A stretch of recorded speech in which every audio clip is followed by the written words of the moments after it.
What is going on, guys, and welcome to another cartoon conspiracy theory with your host, as always, KMACK time. And now we all know Rick and Morty has always been known for its crazy characters and its dark sense of humor. Take it easy, Rick. That's dark. Oh, it gets darker, Morty. Welcome to the darkest year of our adventures. First thing that's different. But perhaps one of the darkest characters in the show is Mr. Jellybean, who is featured in Season 1, Episode 5, Me Seeks and Destroy.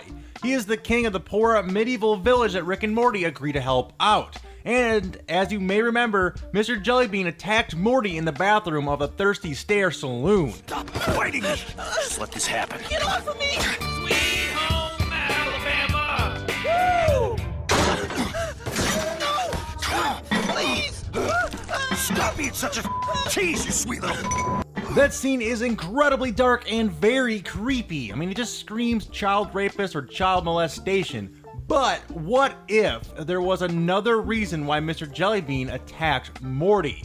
Well, way back in 2014, shortly after that episode first aired, one of the show's writers, Ryan Ridley, actually made an interesting post on the Rick and Morty subreddit that tried to explain the real motivation behind Mr. Jellybean's attack. In the post, Ridley says, and I quote, "Everyone assumes that King Jellybean was attempting to sexually assault Morty by penetrating him with his genitalia, which explains why the reactions to it have been so strong. However, King Jellybean has no genitalia. What he was trying to do was force Morty to lick the outer surface of his jellybean body where thousands of nerve endings are concentrated. Yes, he would have derived a tremendous amount of pleasure from it, but so would Morty because of the incredible flavor. King Jellybean had become addicted to the high he received from enzymes entering his bloodstream through alien saliva.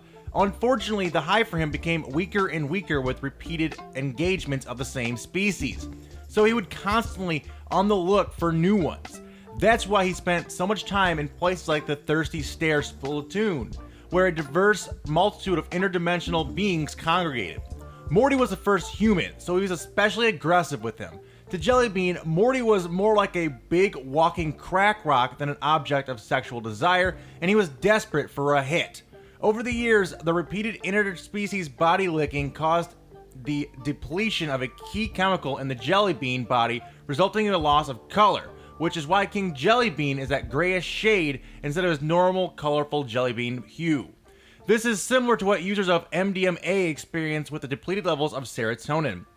Now, I'm not saying what Mr. Jellybean did wasn't wrong, he was just an addict, and plain and simple. His behavior became increasingly erratic and violent, as we would see in drug addicts." End quote. And again, that was written by an actual writer from the show. However, it was later revealed that that post was actually a joke due to the backlash from that scene and the actual show. They were just making light of it, and Mr. Jellybean is in fact a child molester, and this wasn't the first time he had been seen doing this type of activity.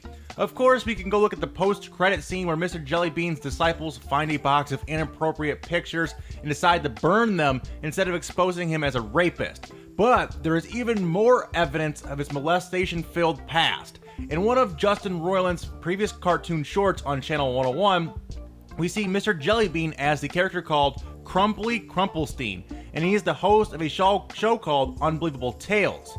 He is portrayed as a child molester in the same short, cutting off two young boys' faces and sticking them onto his own in a Hannibal Lecter type weird sexual pleasure from this. Super crazy. The time has come for me to dispose of you. I've had my sexual fill, and I cannot allow your presence to distract me from my job as head writer and host of the wildly successful television show Unbelievable Tales. God forgive me!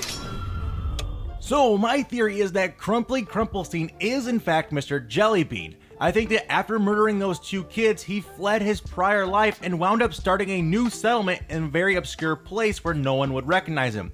It was then that he declared himself king of that settlement and started using his power over the population to continue to molest young children.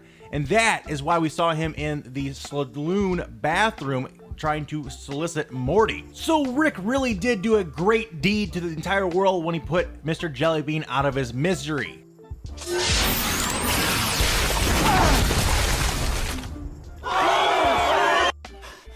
Anyway, guys, that's all I have for today. I hope you guys enjoyed. If you guys are Rick and Morty fans or theory fans, please hit that like button down below and check out some of my previous Rick and Morty theories. Feel free to subscribe for more theories in your sub boxes daily. And go ahead and drop the code word Mr. Jellybean down in the comments, and I will know you guys made it all the way to the end of this video. Thank you guys so much for watching. I really appreciate all the time you guys come over and watch these videos. It really helps me out a lot. But until next time, guys, remember that's always KMACK time somewhere. Till then, take it easy and peace out. The winner is the Ninja.